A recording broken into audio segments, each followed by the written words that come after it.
Hello and welcome in my channel Ravindra Mohan mechanical student. जैसा कि आप देख रहे हैं स्क्रीन के ऊपर एक वर्किंग मॉडल डिस्प्ले हो रहा है। ये वर्किंग मॉडल जो है बॉयलर का मॉडल है। ये बॉयलर्स लामाउंट बॉयलर है। लामाउंट बॉयलर हाई प्रेशर बॉयलर की कैटेगरी में आता है। लामाउंट बॉयलर का इन्वेंशन सन 1918 में बॉल्टन डॉगलास लामाउंट ने किया था, जो कि यूएस नेवी में एक लेफ्टिनेंट कमांडर थे। इन्होंने इसको जहाज में उपयोग करने के लिए बनाया था। जैसा कि हमें मालूम है कि बॉयलर हाई प्रेशर की कैटेगरी में आता है। इसका मतलब ये हाई प्रेशर्स पे वर्क करता है। यहाँ पे इसकी प्रेशर जनरेट करने की कैपेसिटी 170 बार तक होती है। इसका टेम्परेचर 500 डिग्री सेल्सियस तक पहुँच जाता है। साथ ही साथ जो स्टीम जनरेट करता है उसकी क्वांटिटी 50 टन पर आवर्स की रेट से होता है। इस बॉयलर्स की हाई प्रेशर जनरेशन कैपेसिटी तथा हाई टेम्परेचर पर वर्क करने की कैपेसिटी के कारण ये बहुत ही इफ़ेक्टिव होता है। साथ ही साथ बॉयलर के अदर स्पेसिफिकेशंस देखते हैं तो यह फोर्स सर्कुलेशन सिस्टम पर वर्क करता है, जिसमें सेंट्रीफ्यूगल पंप की हेल्प से वाटर एवं एयर को फोर्सली सर्कुलेट किया जाता है। यह बॉयलर वाटर ट्यूब बॉयलर है। साथ ही साथ ये इंटरनली फायर्ड बॉयलर है। इंटरनली फायर्ड बॉयलर का मतलब ये होता है कि जहाँ पे फ्यूल को जलाते हैं उससे निकलने वाली हीट उसी जगह पे यूज कर ली जाती है। इस तरीके से हीट यूज करने के सिस्टम में हीट की इफ़िशियंसी ज़्यादा रहती है। साथ ही साथ इस बॉयलर में वाटर को हाई प्रेशर से सर्कुलेट किया जाता है। हाई प्रेशर से वाटर को सर्कुलेट करने के लिए यहाँ पे हाई कैपेसिटी के सेंट्रीफ्यूगल पंप रहते हैं, जो कि लो डायामीटर या स्मॉल डायामीटर के ट्यूब से वाटर को सर्कुलेट करते हैं। बॉयलर के अंदर स्मॉल डायामीटर वाले ट्यूब यूज करने से सर्कुलेटिंग वाटर का कांटेक्ट सरफेस एरिया बढ़ जाता है।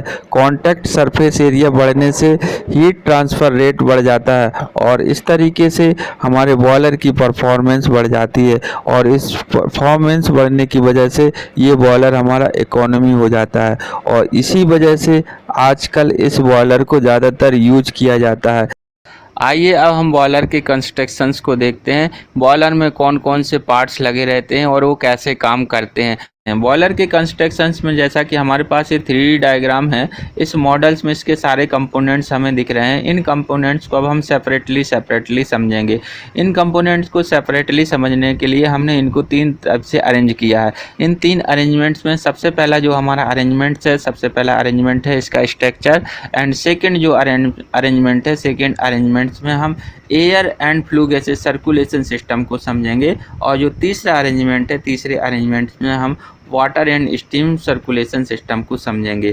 तो जो पहला अरेंजमेंट है जिसमें हम स्ट्रक्चर्स को देखते हैं, तो इस बॉयलर के स्ट्रक्चर्स के जो मेन कंपोनेंट्स है, बॉयलर के स्ट्रक्चर्स के मेन कंपोनेंट्स में यहाँ पे हम देखेंगे इसके 2 मेन कंपोनेंट्स हैं। पहला कंपोनेंट्स है इसके बॉडी और दूसरी कंपोनेंट्स है इसकी चिमनी। तो यहाँ पे यदि हम इस बॉयलर की बॉडी को देखते हैं तो बॉडी के 2 पोर्शंस हैं, एक आउटर पोर्शंस है, एक इनर पोर्शंस है। बॉडी का जो आउटर पोर्शंस है वो मेटेलिक मटेरियल से बना हुआ है। मेटेलिक मटेरियल से इसलिए बनाया है ताकि इस बॉयलर के जो कंपोनेंट्स हैं इसके ऊपर माउंट किए जाएंगे, उनके वेट को ये सहन कर सके। साथ ही साथ बहुत सारे जो लोड लग रहे हैं उन लोडों को भी ये सहन कर सके। इसलिए बॉडी के आउटर कंपोनेंट्स को हम टफ मटेरियल से बनाते हैं। और साथ ही साथ हम बॉडी के इनर पोर्शंस को यदि देखते हैं तो बॉडी का इनर पोर्शंस जो है फर्नेस के लिए यूज किया जाता है। यदि इस इनर पोर्शंस को फर्नेस के लिए यूज किया गया है, इसका मतलब इसका टेम्परेचर बहुत ज़्यादा होगा। तो इसको रजिस्ट करने के लिए यहाँ पे हम रिफ्रैक्टरी मटेरियल्स यूज करते हैं। रिफ्रैक्टरी मटेरियल्स जो इस टाइप के मटेरियल होते हैं जो कि एक मड से बनते हैं, मिट्टी से बनते हैं और इनकी जो स्ट्रेंथ होती है, इनकी जो क्वालिटी होती है, ये हाई टेम्परेचर को भी रजिस्ट कर सकते हैं। इनकी हाई टेम्परेचर रजिस्ट करने की कैपेसिटी 3000 डिग्री सेल्सियस तक के टेम्परेचर को ये रजिस्ट कर सकते हैं। तो ये रिफ्रैक्टरी मटेरियल यूज करने से जो हमारी मेटेलिक बॉडी है, वो metallic body high temperature body है, वो मेल्ट नहीं होती है, साथ ही साथ वो ज़्यादा गर्म नहीं हो पाती है। इसीलिए हम यहाँ पे बॉयलर के इनसाइड पोर्शंस में रिफ्रैक्टरी मटेरियल्स यूज करते हैं। यहाँ पे यदि हम स्ट्रक्चर्स के दूसरे सेक्शन की बात करते हैं तो स्ट्रक्चर्स का जो दूसरा सेक्शन है वो है हमारी चिमनी। जो चिमनी, जैसा कि आपको मालूम है कि चिमनी एक हॉलो सिलेंड्रिकल पाइप होता है जो कि कॉनिकल शेप में होता है, जिसका आउटर डायामीटर कम और इनर डायामीटर ज़्यादा होता है। ये चिमनी का जो इस टाइप का शेप है, ये नेचुरल फिनोमिना के लिए इसको रखा गया है, क्योंकि इस टाइप के शेप से जो है एक ड्रॉट प्रोड्यूस होता है। उस ड्रॉट का मतलब है प्रेशर डिफरेंट क्रिएट होना।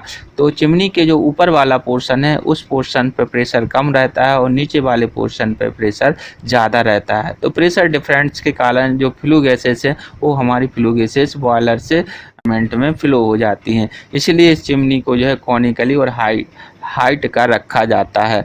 अब हम देखते हैं यहाँ पे से नेक्स्ट जो हमारा बॉयलर का कंपोनेंट्स है वो air and flue gases circulation. तो air and flue gases circulation समय के जो कंपोनेंट्स हैं, इन कंपोनेंट को यहाँ पे हम स्पेशली देखते हैं। तो इन कंपोनेंट्स में जैसा कि यहाँ पे हमें दिख रहा है कि यहाँ ये एयर ब्लोअर है और एयर ब्लोअर्स यहाँ पे एटमॉस्फेरिक एयर को सक करता है। दूसरा सेक्शंस यदि हम यहाँ पे देखते हैं तो ये जो सेक्शंस है ये एयर प्री हीटर है। एयर प्री हीटर का मतलब ये है कि एनवायरनमेंट में जाने वाली जो फ्लू गैसेस हैं उनकी जो हीट होती है उस हीट की हेल्प से इस एयर को हीट अप किया जाता है। इसको हीट अप करने का पर्पज़ ये होता है कि एनवायरमेंटल एयर में मॉइस्चर कंटेंट्स होते हैं, उस मॉइस्चर कंटेंट को रिमूव करने के लिए हम यहाँ पर एयर फ्री हीटर्स यूज करते हैं। यदि हम वाटर के मॉइस्चर कंटेंट को यदि रिमूव नहीं करते हैं तो मॉइस्चर एयर हमारे कंबसन चैम्बर्स में जाएगी, वहाँ पर हीटेड होगी और हीटेड होने के लिए कुछ हीट को एब्जॉर्ब कर लेगी, जिसके कारण हमारे बॉयलर्स को जो हीट मिलने वाली थी फ्यूल के जलने से उसमें कुछ लॉसेस हो जाएगा। तो वो लॉसेस ना हो उसको रोकने के लिए हम यहाँ पे एयर प्री हीटर्स यूज करते हैं। तो यहाँ पे हम देखेंगे कि जो एयर प्री हीटर्स है जो एयर को गर्म करता है एनवायरमेंटल एयर को, इस एयर को फिर यहाँ से पाइप से होती है यहाँ पे कंबसन चैम्बर में ले जाता है। यहाँ पे हम देखेंगे ये हमारा कंबसन चैम्बर है। इस कंबसन चैम्बर में हम फ्यूल को जलाते हैं। ये देखिए यहाँ पे हम फ्यूल को जलाते हैं। फ्यूल को जलाने के लिए हमारे पास ये अरेंजमेंट है, ये ग्रेट है। इस ग्रेट के ऊपर फ्यूल को जलाया जाता है और फ्यूल जब जलता है तो यहाँ से जो एस है वो एस ग्रेट की जाली है, जाली से नीचे निकल जाता है और जो फ्लू गैसेस और हीट है वो ऊपर की ओर अपनी इफ़ेक्ट को दिखाता है। और इस इफ़ेक्ट के कारण ही हमारे ये जो ट्यूब हैं वाटर सर्कुलेशन ट्यूब हैं ये वाटर को गर्म करते हैं। तो यहाँ पे इस कंबसन चैम्बर में यहाँ पे देखेंगे तो यहाँ पे हम फ्यूल को जलाते हैं, जैसा कि मैंने अभी वर्किंग मॉडल्स में दिखाया था। आगे अभी हम वर्किंग मॉडल्स की हेल्प से सभी चीज़ों को समझेंगे। अभी यहाँ पे हम कंस्ट्रक्शन समझ रहे हैं। अब इस कंस्ट्रक्शन यहाँ पे हम देखेंगे कि जो एटमॉस्फेरिक एयर यहाँ पे कंबसन चैम्बर में आती है, कंबसन चैम्बर में आने के बाद फ्यूल को जलाती है और फ्यूल जलता है तो उससे जो गैसेस निकलती हैं वो गैसेस यहाँ से फ्लो होती है इस डायरेक्शन में ऊपर की ओर फ्लो करती जाती हैं।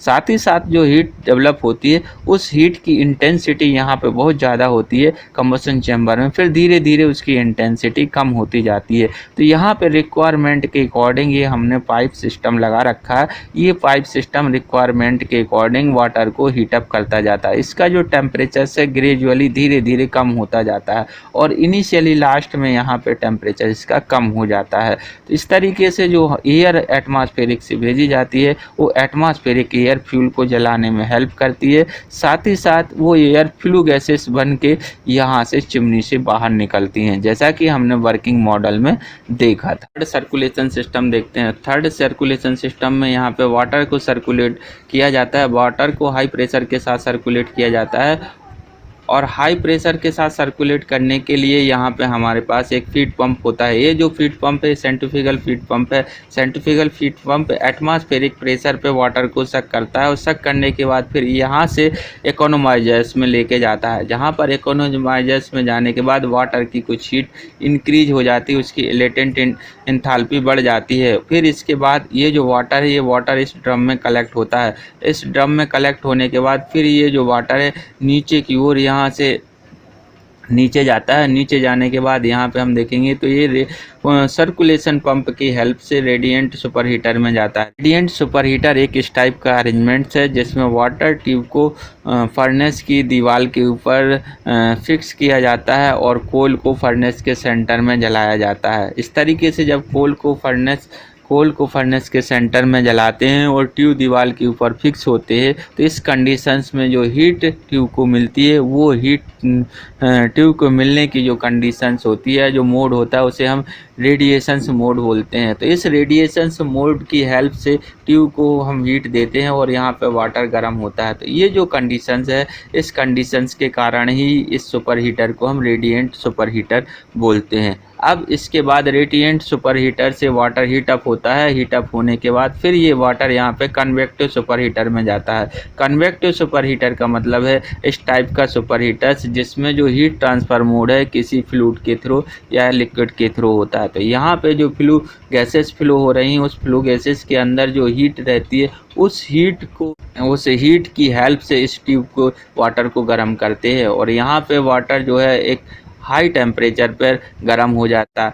यहाँ पे सैचुरेशन टेम्परेचर तक गर्म करने के बाद ये वाटर स्टीम ड्रम में कलेक्ट होती है। इस स्टीम ड्रम में कलेक्ट होने के बाद ये वेपर को यहाँ से फिर हम ये सुपर हीटर्स में ले जाते हैं। सुपर हीटर्स जो है वेपर को सुपर हीटेड करता है और सुपर हीटेड करने के बाद यहाँ से फिर ये टरबाइन्स में जाता है, जहाँ पे स्टीम एक्सपांड होती है और एक्सपांसन के बाद फिर जो हमारा टरबाइन है वो रोटेट होता है और टरबाइन के रोटेट होने से इलेक्ट्रिकल जनरेटर्स मैकेनिकल एनर्जी को इलेक्ट्रिकल एनर्जी में कन्वर्ट कर देता है। फिर यहाँ पे हम देखेंगे कि टरबाइन से जो स्टीम निकलती है, उस टरबाइन से स्टीम को फिर निकलने वाली स्टीम को यहाँ पे हम एटमॉस्फेरिक टेम्परेचर पर इस कंडेंसर की हेल्प से कूल कर लेते हैं और यही कंडेंसर के अंदर का जो प्रेशर्स होता है, यही बैक प्रेशर्स कहलाता है। टरबाइन की इफ़िशेंसी इस बैक प्रेशर्स के ऊपर डिपेंड करती है। इसमें ये कंडीशंस होती है कि बॉयलर कंडेंसर के अंदर की जितनी कम से कम प्रेशर होगा, उतना ही ज़्यादा बॉयलर की जो है हमारी इफ़िशेंसी होगी। इस तरीके से हमारा स्टीम एवं वाटर सर्कुलेशन सिस्टम है। अब मॉडल की हेल्प से इस बॉयलर की वर्किंग को समझते हैं। वर्किंग को समझने के लिए जैसा कि हमें दिख रहा है स्क्रीन के ऊपर, ये हमारा बॉयलर वर्किंग कंडीशन में यहाँ पे डिस्प्ले हो रहा है। वर्किंग कंडीशंस में हम देखेंगे कि यहाँ पे नीचे कंबशन चैम्बर्स में यहाँ पे फ्यूल जल रहा है और इसके फ्यूल के जलने से ये हीट निकल रही है और इस हीट की इंटेंसिटी हम देखेंगे धीरे धीरे कम होती जा रही है और जो फ्लू गैसेस हैं यहाँ चिमनी से निकल रही हैं। तो इस अरेंजमेंट को अब हम देखिए पास से देखते हैं। तो पास से जाकर हम देखेंगे कि यहाँ पे जो है हमारे पास यहाँ पे सबसे पहले हम एयर सर्कुलेशन सिस्टम को समझते हैं। तो एयर सर्कुलेशन सिस्टम में हम यहाँ पे देखेंगे एटमॉस्फेरिक एयर को सक करने के लिए यहाँ पे ये ब्लोअर लगा हुआ है। ये ब्लोअर जो कि रोटेट कर रहा है, एटमॉस्फेरिक एयर को सक कर रहा है। सक करने के बाद फिर यहाँ पे एयर प्री हीटर्स में लेके जा रहा है और एयर प्री हीटर्स में जाने के बाद वो एयर जो है यहाँ पे इस पाइप से होते हुए हम देखेंगे कि नीचे कंबशन चैम्बर्स में जाती है और कंबशन चैम्बर्स में जाने के बाद यहाँ पे हम देखेंगे कि इस कोल को जलने में हेल्प करती है। तो ये जो कोल यहाँ पे कंबशन चैम्बर्स में जलता है, ये कंबशन चैम्बर्स है। इस कंबशन चैम्बर्स में यदि हम यहाँ पे देखेंगे तो ये देखिए ये कंबशन चैम्बर है। इस कंबशन चैम्बर में यहाँ पे ग्रेट है। इस ग्रेट में यहाँ पे फ्यूल को जलाया जाता है। फ्यूल को जलाने के बाद इस फ्यूल से जो हीट निकल रही है, उस हीट की इंटेंसिटी को हम देखेंगे तो इस इंटेंसिटी बहुत ज़्यादा होती है और इस बहुत ज़्यादा इंटेंसिटी होने की वजह से यहाँ पे हम जो वाटर ट्यूब यूज किए करते हैं, वो ट्यूब हमारा रेडिएंट सुपर हीटर्स के ट्यूब यूज किए जाते हैं। और ये जैसा कि मैंने बताया कि रेडिएंट सुपर हीटर्स के जो ट्यूब होते हैं वो बॉयलर की वॉल पर जो है फिक्स किए जाते हैं। वो फर्नेस के फ्यूल के डायरेक्ट कांटेक्ट में या फ्लेम के डायरेक्ट कांटेक्ट में नहीं लेके आते हैं, क्योंकि यदि इतने हाई टेम्परेचर पे हम ट्यूब को फर्नेस की फायर के डायरेक्ट कांटेक्ट में लेके आएंगे तो वो मेटेलिक बॉडी यहाँ पे मेल्ट हो जाएगी। तो यहाँ पे हम इसके सर्कुलेशन सिस्टम को देखते हैं। तो सर्कुलेशन सिस्टम में यहाँ से जो है फ्यूल जलता है, जलने के बाद इस तरीके से यहाँ से चला जाता है। अब सिमिलरली यदि यहाँ पे हम दूसरा सिस्टम से देखते हैं तो दूसरे सिस्टम में यहाँ पे हम देखेंगे कि ये जो हमारा फीड पंप है, सेंट्रीफ्यूगल पंप है, जो कि हाई प्रेशर पे वाटर को फीड करता है। वाटर को फीड करने के लिए वाटर यहाँ पे इकोनोमाइजर्स में जाता है। इकोनोमाइजर में जाने के बाद गर्म होता है और हीट अप होने के बाद फिर यहाँ से रेडिएंट सुपर हीटर से होता हुआ कन्वेक्टिव सुपर हीटर में वाटर जाता है। कन्वेक्टिव सुपर हीटर्स में जाने के बाद बाद फिर यहाँ पे वाटर ड्रम में वेपर के फॉर्म में कलेक्ट होता है। वेपर के फॉर्म में कलेक्ट होने के बाद, क्योंकि वेपर जो है लो क्वालिटी स्टीम होती है, इसलिए इसको हाई क्वालिटी स्टीम में कन्वर्ट करने के लिए हम दोबारा यहाँ इसको सुपर हीटर्स में लेके जाते हैं। तो सुपर हीटर्स में ले के जाने के बाद फिर यहाँ से स्टीम सुपर हीटेड होती है, और इस सुपर हीटेड होने के बाद यहाँ पे टरबाइन में जाती है, टरबाइन में जाके एक्सपांड होती है, और एक्सपांड होने के बाद फिर टरबाइन हमें मैकेनिकल वर्क देता है, और मैकेनिकल वर्क मिलने के बाद वो स्टीम यहाँ कंडेंसर में जाती है, और कंडेंसर में जाने के बाद फिर उसको कंडेंस कर दिया जाता है। इस तरीके से बॉयलर के अंदर वाटर्स और एयर का सर्कुलेशन होता है। स्टूडेंट्स, आज की क्लास में हमने देखा कि ला माउंट बॉयलर क्या होता है, इसके क्या क्या कंपोनेंट्स होते हैं, साथ ही साथ ये कैसे वर्क करता है। मुझे उम्मीद है कि आपको मेरा ये वीडियो बहुत पसंद आया होगा। साथ ही साथ मुझे विश्वास है कि आप मेरे चैनल को ज़रूर सब्सक्राइब करेंगे, साथ ही साथ इस चैनल की लिंक अपने दूसरे फ्रेंड्स को शेयर करेंगे। Thank you. जय हिंद, जय भारत।